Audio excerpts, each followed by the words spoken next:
on peut aller pour moins cher à Rome qu'à 200 km de chez soi pour passer un week-end. Et ça pose quand même des problèmes de prise de conscience.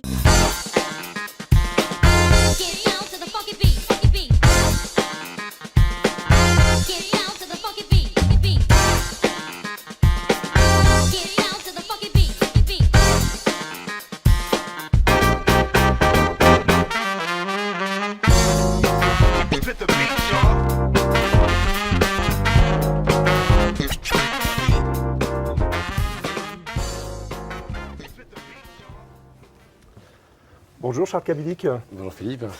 Alors on est très heureux de vous recevoir sur le plateau de 600 secondes cash. Comment le Brestois que vous êtes est-il venu à Rennes en avion électrique? Alors ça aurait pu être en avion électrique, mais là c'était en voiture électrique aujourd'hui pour profiter du pilote automatique et pouvoir travailler un petit peu.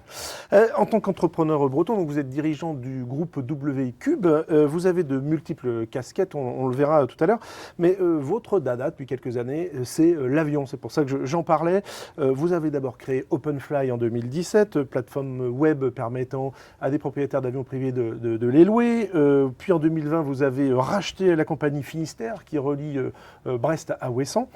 Et puis enfin, vous avez lancé il y a un an Green Aerolease, une société de location d'avions électriques pour les aéroclubs. Vous avez acheté 50 avions électriques, vous prévoyez d'en acheter 200 à terme. Alors, tous ces projets, c'est d'abord une opportunité de business ou est-ce que l'avion, c'est une passion chez vous? Alors c'est sûrement un peu les deux. J'ai eu la chance, pour mes 40 ans, d'avoir ma femme qui m'a offert un baptême de l'air. Et comme je suis tombé dans ce monde de l'aérien à 40 ans, ça fait 9 ans maintenant, et j'ai découvert un milieu incroyable, avec des gens passionnés, beaucoup de terrains d'aérodromes en France, beaucoup d'avions privés dans des hangars, beaucoup de pilotes professionnels au chômage. Et je me suis dit, moi qui ai des besoins de déplacement permanents en région, il y a forcément quelque chose à faire d'intelligent en mariant l'aéronautique, le digital et en trouvant des solutions de sobriété écologique. Alors, se lancer dans le développement de l'aviation d'affaires, alors qu'il n'y a jamais eu aussi peu d'avions à voler dans le monde avec la pandémie, c'est quand même un peu à contre-courant. Est-ce que c'est un pari gagnant ou c'est les opportunités de la crise? C'est comme ça le business? Alors, c'est surtout lié au fait qu'il y a une transition écologique qui est lancée dans l'aviation légère depuis longtemps. Des planeurs électriques, ça existe depuis presque 10 ans. Le premier avion électrique est sorti il y a 2 ans et a été certifié, et c'est un avion européen. Et je me suis dit, si on veut être capable d'associer deux choses, c'est-à-dire le désenclavement des territoires, qui pour moi est mon dada principal, c'est-à-dire on doit pouvoir vivre là où on est bien et avoir des boulots intéressants là où on est. Et être en région, ça doit être un atout. Aujourd'hui, avec du digital, de la visio, etc., ça doit être un atout. Si on y joint un moyen de déplacement efficace de point A à un point B en direct, que vous ayez de Quimper à Genève sans passer par Paris, que vous puissiez aller de Rouen à Saint-Pétersbourg si vous voulez. Ça, demain, ça va être possible. C'est-à-dire qu'on change complètement le paradigme, pour moi, des territoires et de la continuité territoriale. Donc, mon enjeu à moi, c'est de se dire comment on utilise cette aviation légère pour en faire un outil de développement territorial. Et là, on a les solutions aujourd'hui. Avec le réchauffement climatique, l'avion est devenu un symbole à abattre pour certains écologistes. C'est un mauvais procès, selon vous? Je pense que c'est un procès, en tout cas, qui, pour le grand public, doit avoir lieu. Il faut que les gens prennent conscience des enjeux. Le digital, c'était 2% des émissions mondiales de CO2. Ça va être, dans 3 ans, 6% des émissions mondiales de CO2. L'aviation, c'est 2,8% des émissions de CO2. Donc le digital est aujourd'hui déjà plus émetteur de CO2 que l'aviation. L'aviation, ça fait depuis les années 75 que ça n'a pas évolué. Il y a eu des efforts qui ont été faits. Le seul problème, c'est qu'on est passé d'une aviation d'affaires à une aviation de masse. On peut aller pour moins cher à Rome qu'à 200 km de chez soi pour passer un week-end. Et ça pose quand même des problèmes de prise de conscience. Donc c'est une question saine, de toute façon, il faut se la poser. Il faut se la poser, ça a du sens. Pour autant, le vrai émetteur de CO2, c'est l'industrie et c'est l'automobile. Donc c'est là où il y a un vrai enjeu. Charles Kabilik, je vous propose qu'on fasse un rapide arrêt sur image sur votre parcours et on se retrouve tout de suite après.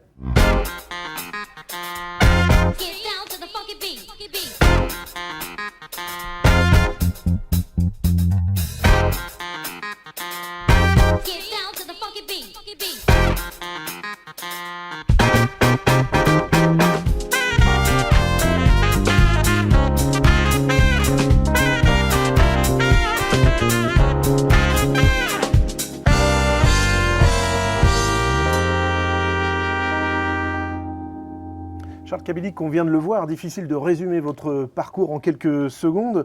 La banque, le financement, les startups, le numérique, l'aviation d'affaires, qui êtes-vous vraiment? Est-ce que vous êtes un investisseur, un serial entrepreneur, un touche-à-tout?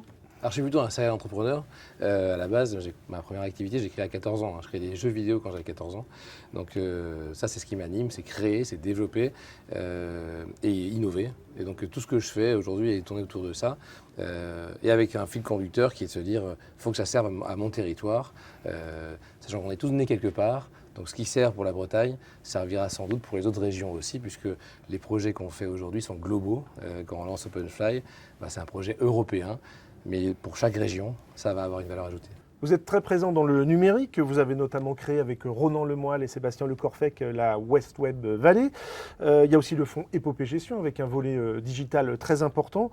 Est-ce qu'il est toujours aussi facile de lever des fonds pour des startups françaises et bretonnes? Alors, le monde numérique en région s'est organisé dans les 7 dernières années. Il y a une dizaine d'années, on n'avait pas grand-chose. Là, aujourd'hui, ça fonctionne très bien.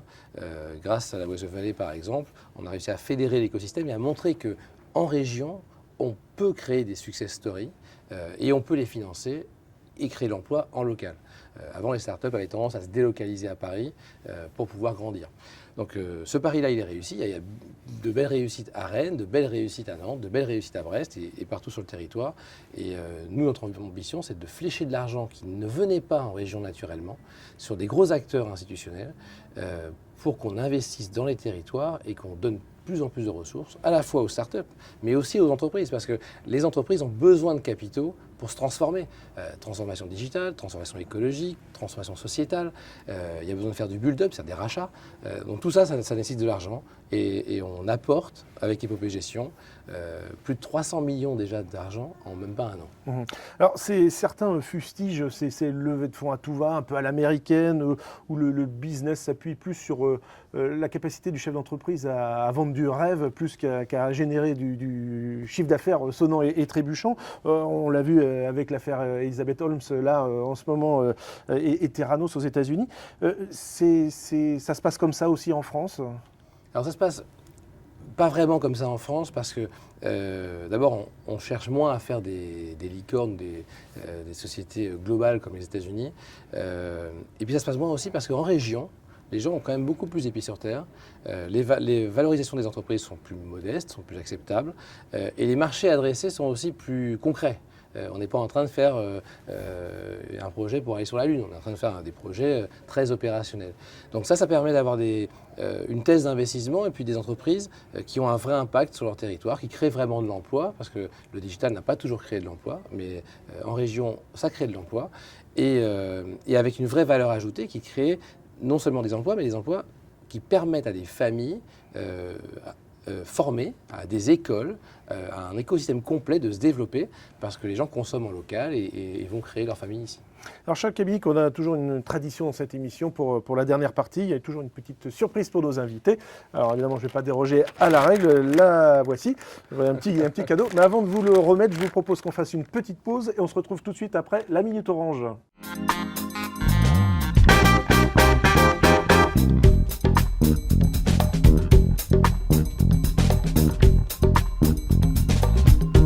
Orange a pour ambition d'atteindre le net zéro carbone en 2040 avec un objectif intermédiaire de réduction de ses émissions de CO2 de 30% d'ici à 2025.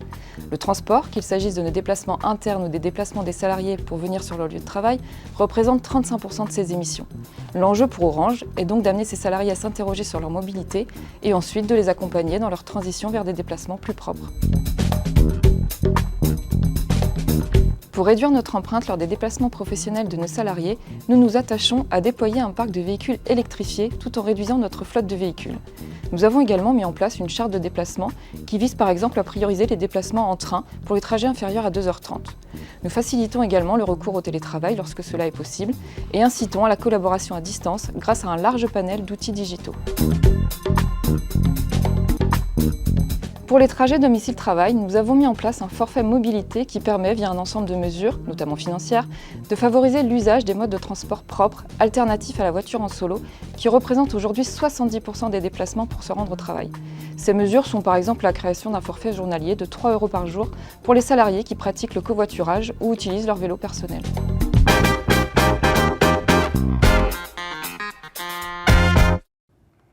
Retour sur le plateau de 600 secondes cash au Works. Alors Charles Kabilik, voici donc votre cadeau. Merci beaucoup. Je vous laisse l'ouvrir. Avec le télégramme, je vais faire attention de ne pas déchirer la marque. Ah, s'il vous plaît, merci. Ça se respecte. Oh, merci beaucoup, c'est sympa. Voilà, Très donc il sympa. s'agit d'un petit astronaute, comme vous l'avez vu. Bon, vous voyez peut-être venir après l'avion la fusée. Est-ce que vous serez le futur Richard Branson ou Jeff Bezos breton? Alors, je pense qu'effectivement, il y a des projets assez incroyables qui sont en train de se faire autour de l'astrologie. Moi, j'aurais rêvé d'être astronaute. Alors, je pense que maintenant, c'est un peu trop tard pour moi. Mais les projets, il y aura une continuité entre l'avion et la fusée. Elon Musk veut faire une fusée qui va aller de Paris à Los Angeles en moins d'une demi-heure, qui ne polluera pas. C'est un projet pour 2020, 2030, 2040 peut-être, mais on le verra sûrement. Et je voudrais bien être un des premiers passagers. Bon, super. C'est ce qu'on vous souhaite. Merci beaucoup, Charles Kabilik, pour cet échange. On se retrouve très vite pour une nouvelle émission. À bientôt.